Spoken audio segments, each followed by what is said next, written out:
Boa noite a todos. Hoje, com a graça de Deus, encerramos o estudo do livro do Gênesis, que demandou mais de 3 anos, um estudo minucioso, longo, de um dos livros mais fascinantes da Bíblia. Depois de termos estudado durante 2 anos e tantos meses o livro do Apocalipse, que tem 22 capítulos, nos atrevemos, com a escolha de vocês, a estudar o livro do Gênesis com 50 capítulos. Particularmente eu considero uma bênção. Oxalá esses vídeos preparados pela competência do Wellington, mas também todos vocês têm méritos nesse sentido, porque vocês são a razão desse estudo para a glória de Deus. Oxalá esse material, que vai ficar disponível na internet para sempre, possa ser de utilidade e de fortalecimento para a fé de tantos quantos assistiram, assistem ou hão de assistir. Só no céu a gente vai saber o benefício que talvez um único programa, ou uma parte do programa, ou uma afirmação que foi feita em alguma parte, que benefício isso trouxe para a vida de uma pessoa, para a conversão de uma pessoa, para a salvação de uma pessoa. E convém que a gente não saiba, porque somos servos inúteis, fizemos o que devíamos fazer. No encontro passado, nós começamos a estudar o capítulo 50. O capítulo 50 tem 2 partes: os funerais do velho Jacó, o sepultamento dele na Terra Santa, a pedido dele, juntamente com os seus entes queridos, a saber, os patriarcas, desde Abraão até o seu velho pai Isaque, com as respectivas esposas e assim por diante. E depois do sepultamento, que aconteceu depois de 70 dias de velório, 70 dias de homenagens no Egito, o deslocamento para 650 quilômetros para a Terra Santa. 650 para ir, 650 para voltar. Depois que encerrou o período de luto, agora vem o medo, para não dizer o pânico, dos irmãos de José. Agora que o nosso velho pai morreu, será que José, que é a maior autoridade do Egito depois de Faraó, vai se vingar de todos nós? Será que ele esperou a morte do nosso pai para mostrar realmente a raiva dele para conosco? É então que eles se aproximam e dizem: será que José nos tomará em aversão e irá vingar-se de todo o mal que lhe fizemos? Versículo 15, que já estudamos no finalzinho do encontro passado. E mandam dizer a ele: antes de morrer, teu pai recomendou-nos que te pedíssemos perdão do crime que teus irmãos cometeram, de seu pecado, de todo o mal que te fizeram. Perdoa, pois, agora esse crime àqueles que servem o Deus de teu pai. Ouvindo isso, José chora. Primeiro, ele já havia perdoado. Se não me engano, lá no capítulo 37, aquela cena comovente dele, que se dá a conhecer aos seus irmãos, explicitamente ele os perdoa, e agora ele chora, emotivo que ele sempre foi.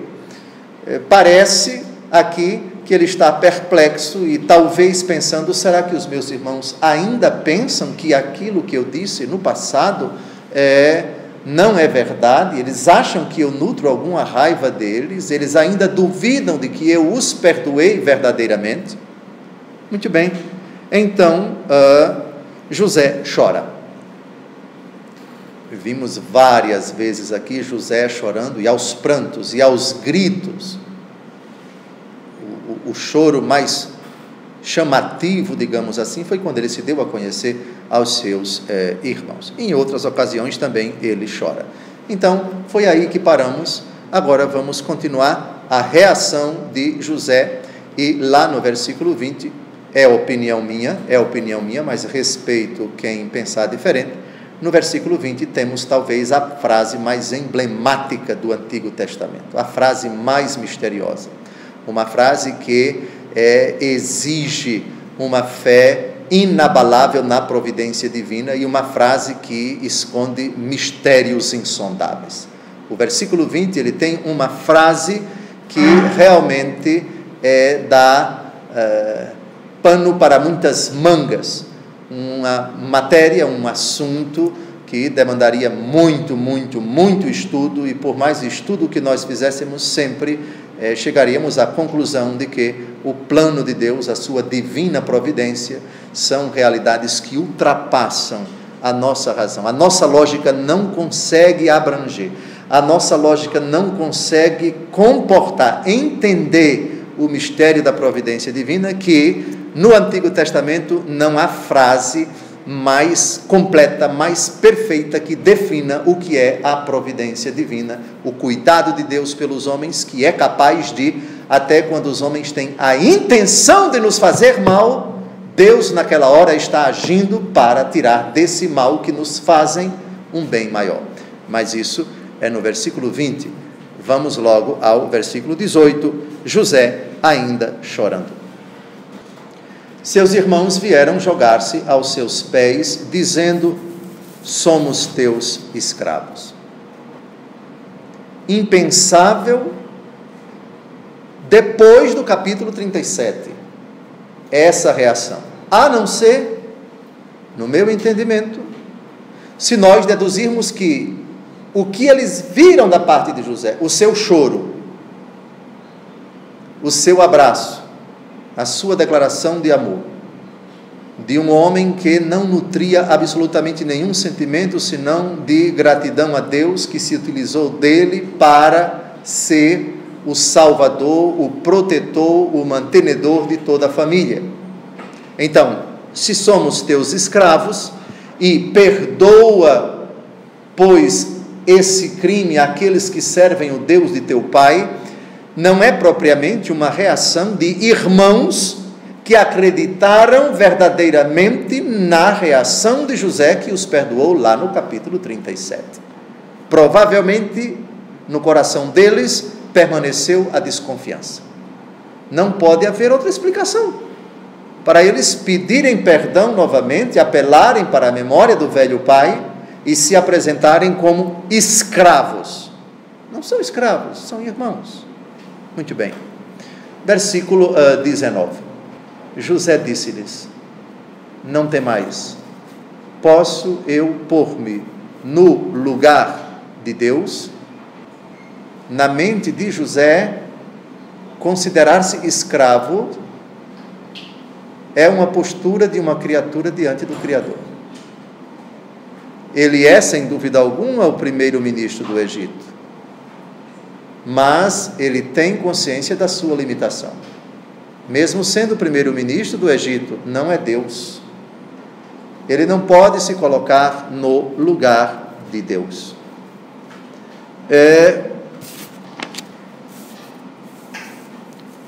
Romanos capítulo 12, versículo 19. Tem um texto do Novo Testamento que ilustra bem isto. Romanos 12, 19. Motivos para nos vingarmos, para respondermos à altura, para pagarmos o mal com o mal, eu devo dizer a vocês todos: temos de sobra.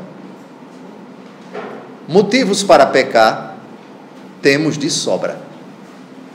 Aliás, o demônio é rico em motivos, em justificativas. Pertença a Cristo, seguimento de Cristo, sobretudo quando o assunto é misericórdia, é perdão, somente a razão, sozinha, ela não é convincente. Digam, tirando a fé, digam sinceramente, tirando a fé, tem alguma justificativa o perdão?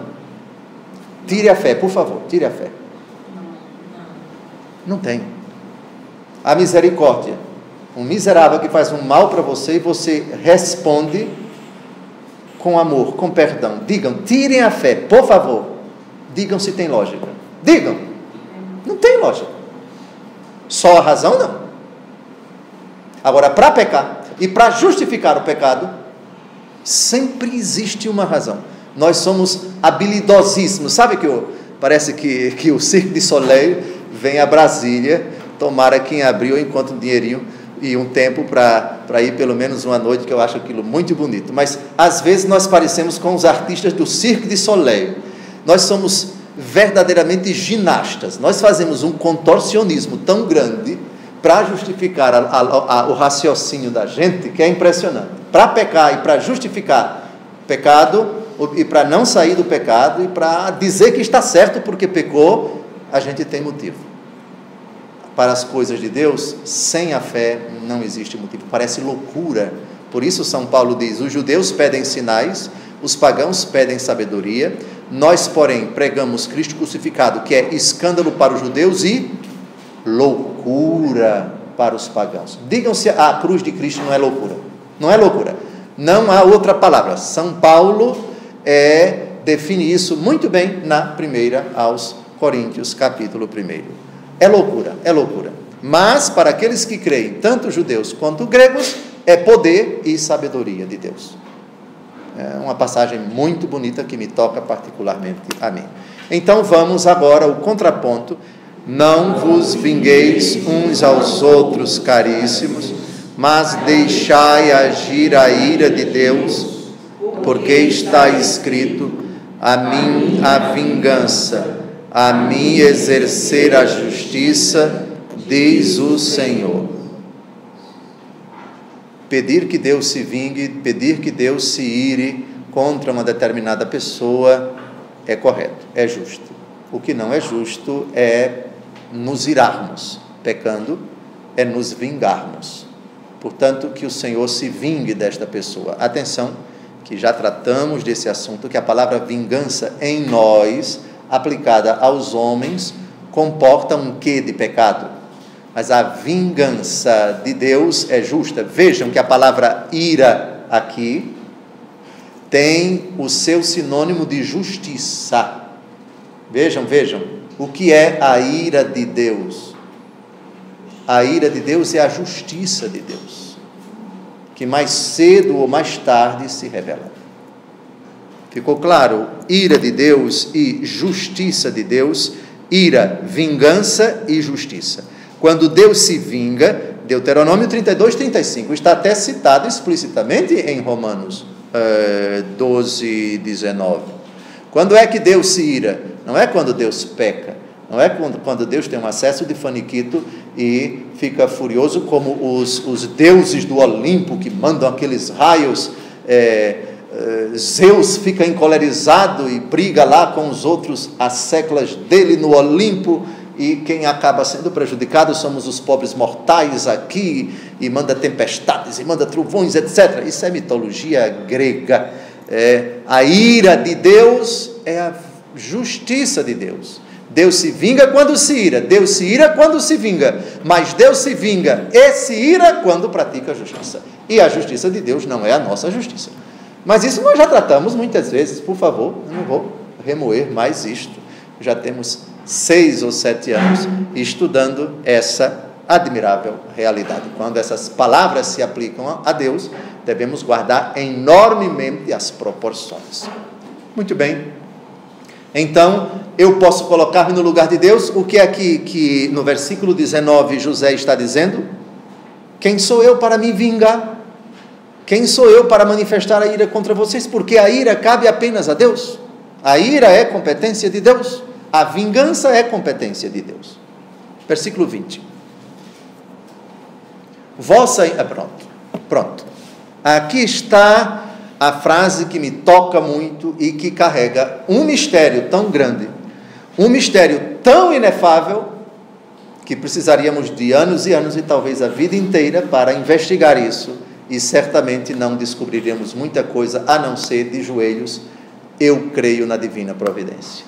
Vossa intenção era de fazer-me mal, mas Deus tirou daí um bem. Era para fazer, como acontece hoje, com que se conservasse a vida a um grande povo.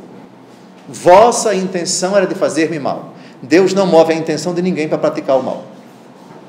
Deus não empurra ninguém, Deus não suscita, não aconselha, não acompanha, não concorre com a intenção má de ninguém. Agora, o mistério está depois. Deus tirou daí o bem. Vamos a Gênesis 45, de 7 a 8, porque antes temos uma frase parecida do próprio José. Deus enviou-me adiante de vós, para que subsista um resto de vossa raça na terra, e para vos conservar a vida por uma grande libertação.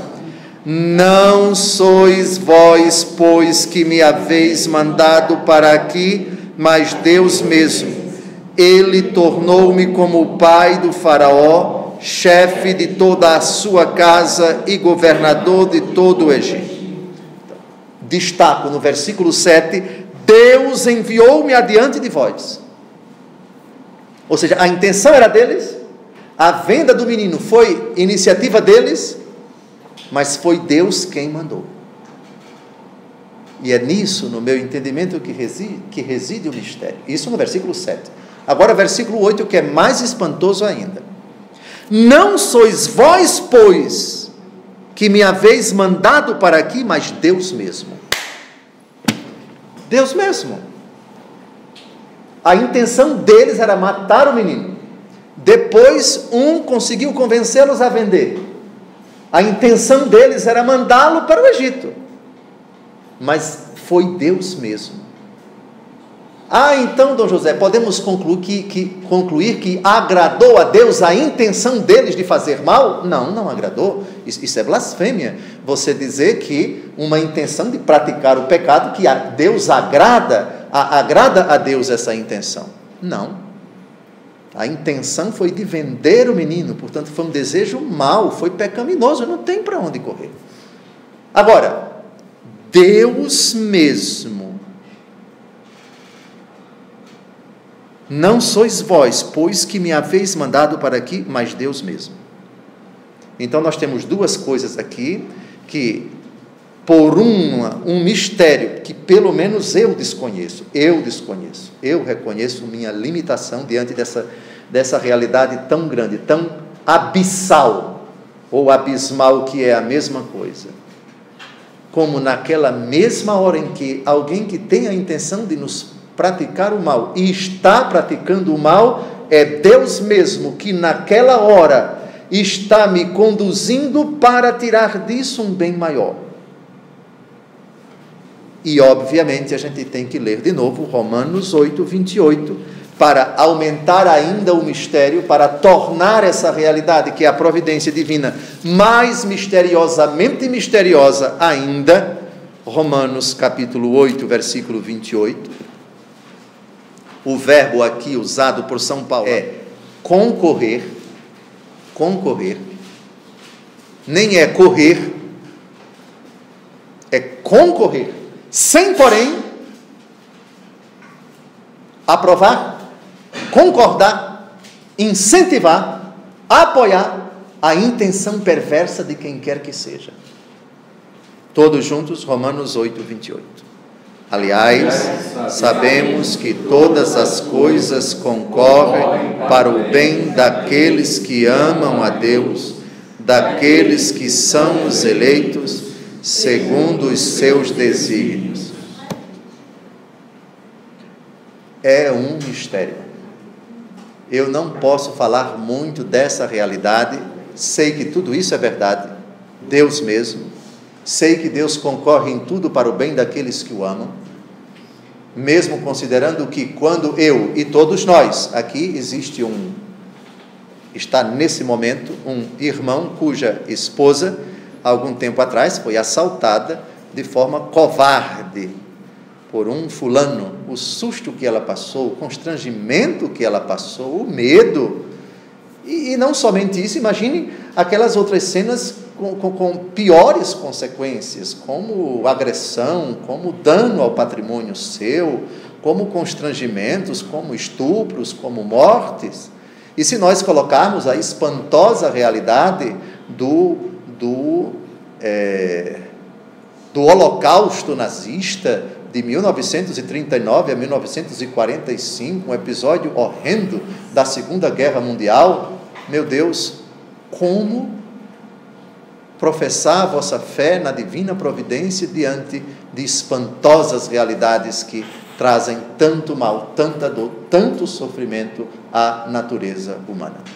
Na Rede Século XXI, caríssimos telespectadores, eu terminei de gravar agora, semana passada vim de Campinas, uma série de 30 programas de meia hora de duração, todo domingo às 5 horas da tarde, na Rede Século XXI, exatamente sobre creio na divina providência. E os 3 últimos programas foram exatamente dedicados a esse assunto, que é um mistério, a providência divina e a experiência do mal.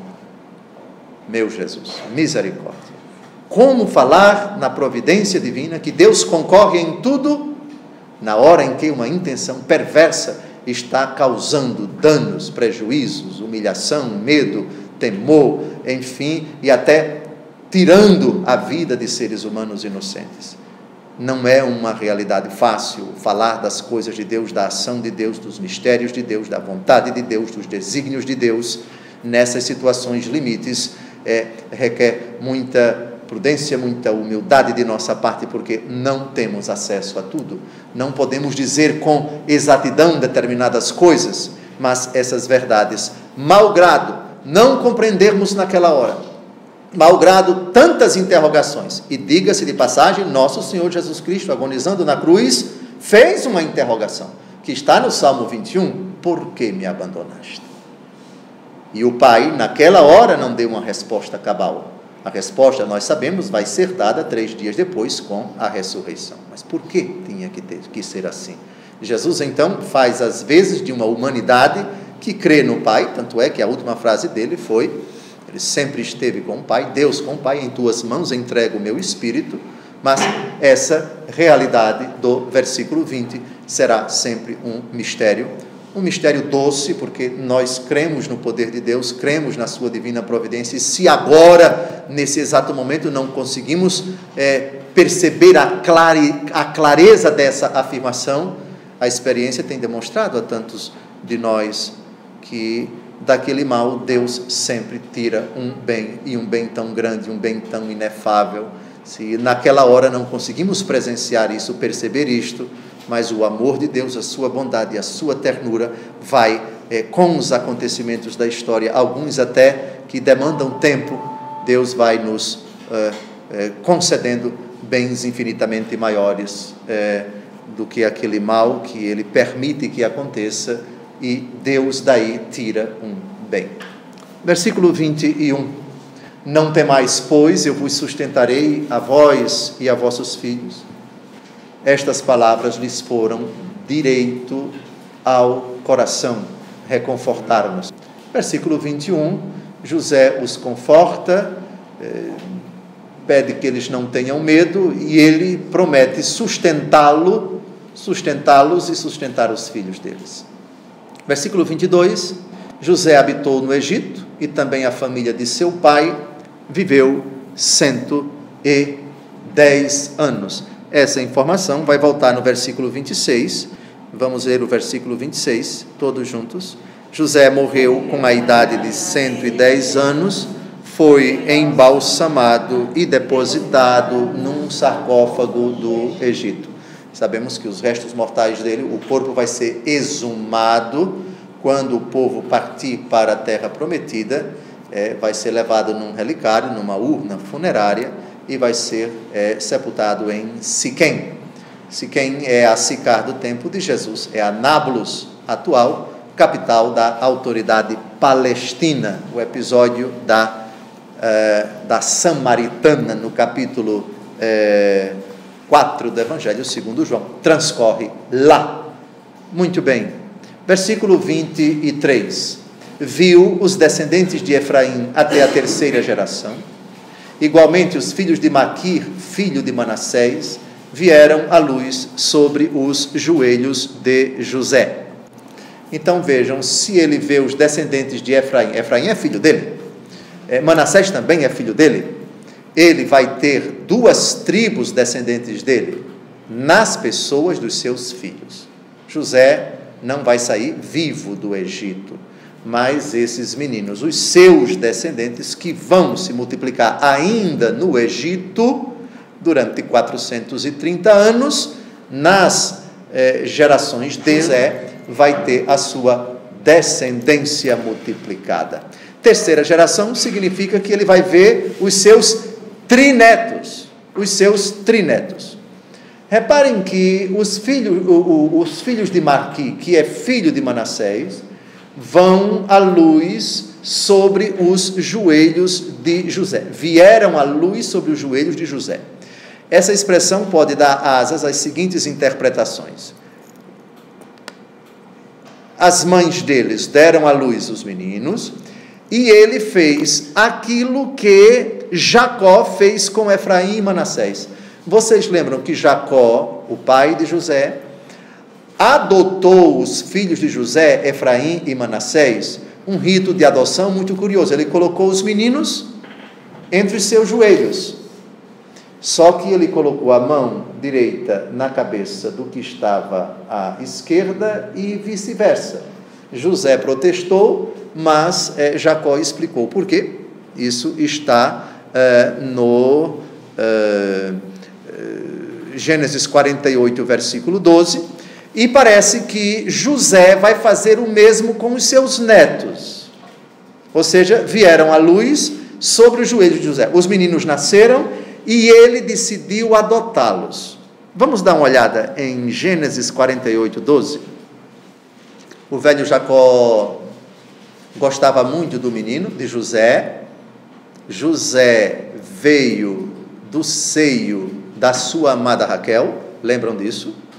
José teve o seu irmão, a quem o velho Jacó, porque pensava que José já tinha morrido, ele se apegou muito, que foi o caçula, não somente de Raquel, mas também de todos, o caçula de todos, Benjamim.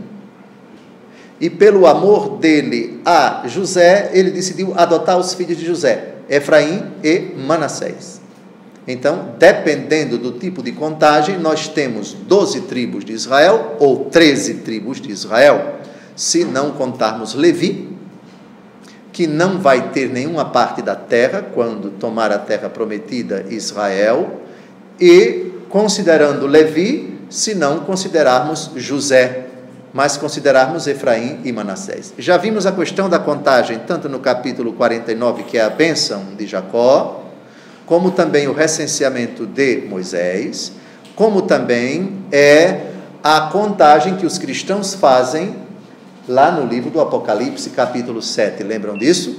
Os 144 mil, onde Dan não aparece e no seu lugar vai entrar um desses meninos, filhos de José.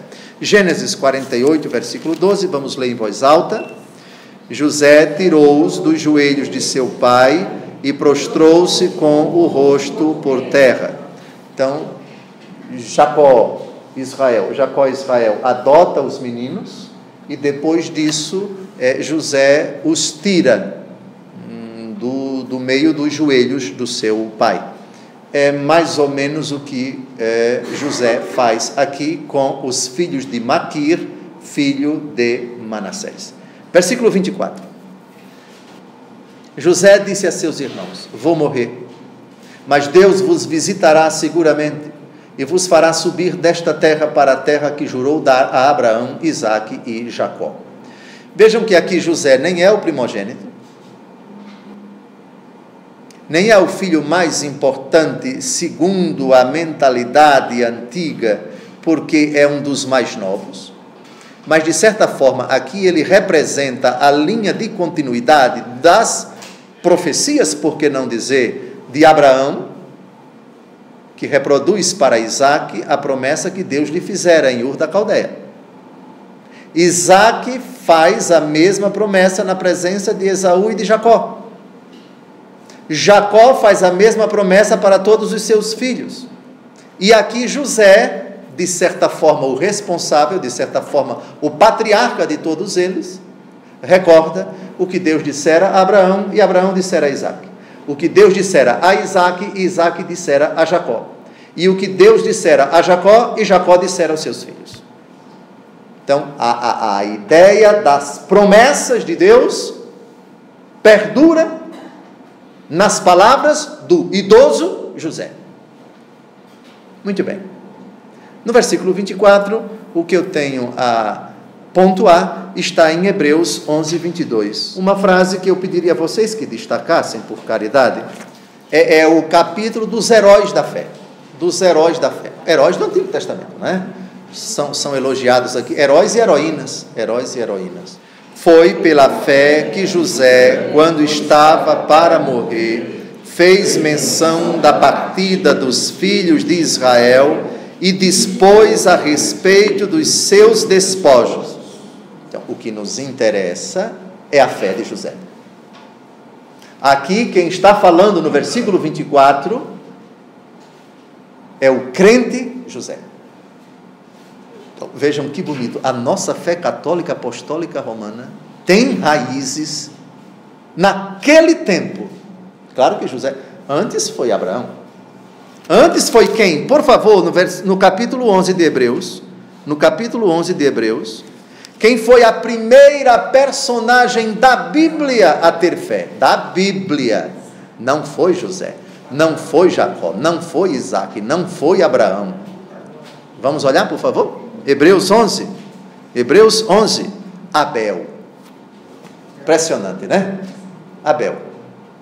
O justo assassinado. Imagem de Cristo. Imagem de Cristo.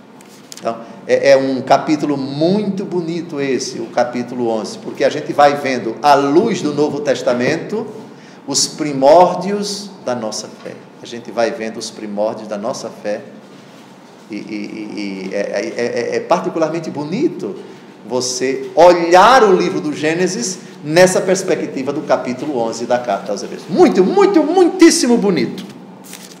Muito bem. Então, versículo 24. Versículo 25, por favor. E José fez que os filhos de Israel jurassem: quando Deus vos visitar, disse ele, levareis daqui os meus ossos. O juramento significava muito para eles. Era uma palavra empenhada que comprometia a vida toda. De sorte que uma pessoa que não cumprisse uma palavra era digna de morte. Hoje nós temos o quê? Entre nós, justamente porque as pessoas não confiam mais nas pessoas, diz o Salmo 115, confiei quando dizia na aflição, todo homem é mentiroso, todo homem, que às vezes precisa colocar por escrito, não necessariamente que as partes envolvidas são mentirosas, mas para aquilo que os civilistas chamam de dar segurança jurídica, tem que colocar num papel, registrar em cartório, seja um compromisso, um instrumento de compra e venda, registro de compra e venda, sei lá o que for, assinam-se documentos e tal. Naquele tempo não havia isso, bastaria o juramento, ou seja, vocês estão comprometidos com isso que vocês estão dizendo para mim agora em juramento. Muito bem. Somente para recordar, José morreu com 110 anos, mas Abraão morreu com quantos? Abraão morreu com 175. Gênesis 25, 7. Vamos ver qual dos patriarcas do livro do Gênesis foi o mais longevo. Ninguém pense que foi Abraão, não, viu? Dos patriarcas. Não estou falando de Noé, não estou falando de Matusalém, não estou falando de Abel, nem de Caim, desses não. Estou falando de Gênesis capítulo 12 em diante, de Abraão em diante. Abraão morreu com 175 anos, Gênesis 25, 7, olhem lá, Gênesis 25, 7, eis a duração da vida de Abraão, ele viveu 175 anos. Agora vamos a Isaac, Gênesis 35, 28, Isaac morreu com 180, vamos ler juntos? E todos os dias da vida de Isaac foram 180 anos. O velho Jacó, que talvez foi o que sofreu mais, aprontou no começo da vida, com a ajuda de sua mãe, lembram do episódio da primogenitura, enganou seu velho pai. Gênesis 47, 28, vamos à idade de Jacó.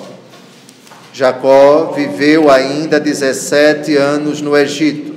A duração de sua vida foi de 147 anos. Então, vamos lembrar, o que viveu menos foi José.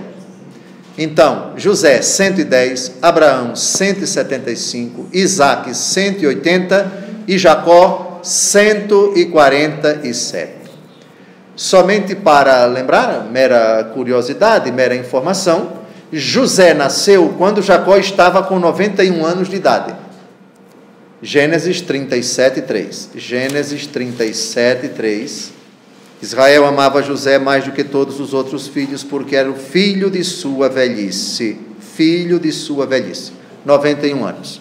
Assim, quando Jacó faleceu, José estava com 56 anos de idade. Isso significa que José viveu mais 54 anos após a morte de Jacó. Ainda no Egito. Viveu mais 54 anos. Depois da morte de José, Moisés vai levar os seus restos mortais para a terra prometida. E vai sepultá-los. Moisés leva, mas Moisés não entra na terra prometida. É Josué. Vamos, por favor, Êxodo 13, 19. Moisés levou consigo os ossos de José, porque este fizera os filhos de Israel jurarem: quando Deus vos visitar, levareis daqui os meus ossos convosco. Foi um pedido dele, né? Foi um pedido dele e foi atendido. Vejamos agora, pronto. Isso é Moisés falando. Agora vamos Josué. Josué 24, 32. Sepultaram também em Siquém os ossos de José, que os israelitas tinham trazido do Egito. Depuseram-no na porção da terra que Jacó havia comprado aos filhos de Emor, pai de Siquém, por 100 peças de prata, e que se tornou propriedade dos filhos de José. Muito bem. E o último versículo do livro do Gênesis, e com ele nós encerramos esse estudo. José morreu com a idade de 110 anos, foi embalsamado e depositado num sarcófago no Egito. E já fizemos alusão a esse versículo. Assim se fecha um dos episódios, uma parte extremamente importante da história da salvação.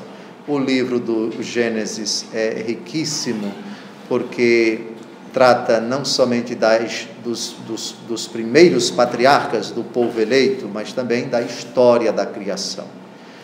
Eu rendo graças a Deus, porque 3 anos e meio de estudo desse livro fascinante. Particularmente me encantou, despertou em mim o gosto pelo estudo, me obrigou pelo fato de estar à frente desse estudo, de investigar, de ler, de comparar, de citar, para que a gente tivesse um conhecimento mínimo, o quanto possível aprofundado, desse fantástico livro que é tão importante para a nossa fé. Eu bendigo e glorifico a Deus por 3 anos e meio de estudo e peço a nosso Senhor que o máximo de pessoas possam beneficiar-se desses vídeos e que, assistindo-os, uma única finalidade: cresça a fé em Deus Criador, Gênesis de 1 a 11, em Deus Salvador, que escolhe um povo na pessoa de uma personagem obscura, porque ninguém sabia da existência dela, mas que acabou se tornando, por um desígnio eterno de Deus, o Pai, nosso Pai na fé. Pai dos cristãos, Pai dos judeus, Pai dos islâmicos, e o começo, os primórdios, tudo tão primitivo, tudo tão rudimentar, e Deus tem paciência com esse homem, essa grande figura de uma envergadura do ponto de vista da fé enorme, que deixou sua casa, sua parentela e partiu para uma terra distante. Tudo teve início com ele. E depois as provas a que Deus se submeteu a Abraão, depois o nascimento em idade avançada dele, de sua esposa, que era estéril, não podia dar à luz, o filho da consolação, o filho da promessa, e depois se segue a história do casamento desse menino, os 2 filhos, Esaú e Jacó, depois Jacó, com todas as vicissitudes, depois parte para a terra da sua família, enfim, depois as 2 irmãs, as respectivas escravas, os seus filhos. Quanta aventura, quanta coisa bonita. E isso porque eu não citei Ló, porque não citei Sodoma e Gomorra, porque não citei os outros acontecimentos no Egito, antes, no tempo de Abraão. Foi tudo verdadeiramente providencial. Ter o privilégio de estudar o livro do Gênesis, versículo por versículo, é importante, porque depois desses anos todos, agora a gente conhece, eu acho que um pouco mais, não é? Aquilo que tanto fascinou a gente lá desde o tempo da catequese, da primeira comunhão e ao longo da nossa vida, o interesse que o livro do Gênesis despertava, sobretudo a criação do homem, os 2 primeiros capítulos, o terceiro, que é o capítulo do pecado original, o demônio, os anjos, enfim, um livro que é imprescindível para que a gente possa dizer: a minha fé é madura, a minha fé é consciente, a minha fé é alicerçada nas Escrituras. E hoje a visão que eu tenho, espero que todos nós tenhamos depois desse estudo de 3 anos e meio, é uma visão um pouco mais madura, mais alicerçada. E se os católicos romanos que desfrutaram e desfrutam desses vídeos, particularmente vocês, pudermos dizer, valeu a pena.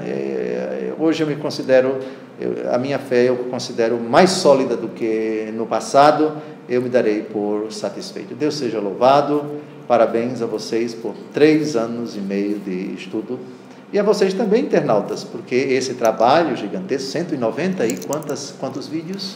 Do Gênesis são 97 vídeos só do Gênesis. E o total 194 aulas. Deus seja louvado por esse trabalho, é para a glória dele. João capítulo 3, versículo 30, importa que ele cresça e eu diminua. Louvado seja nosso Senhor Jesus Cristo.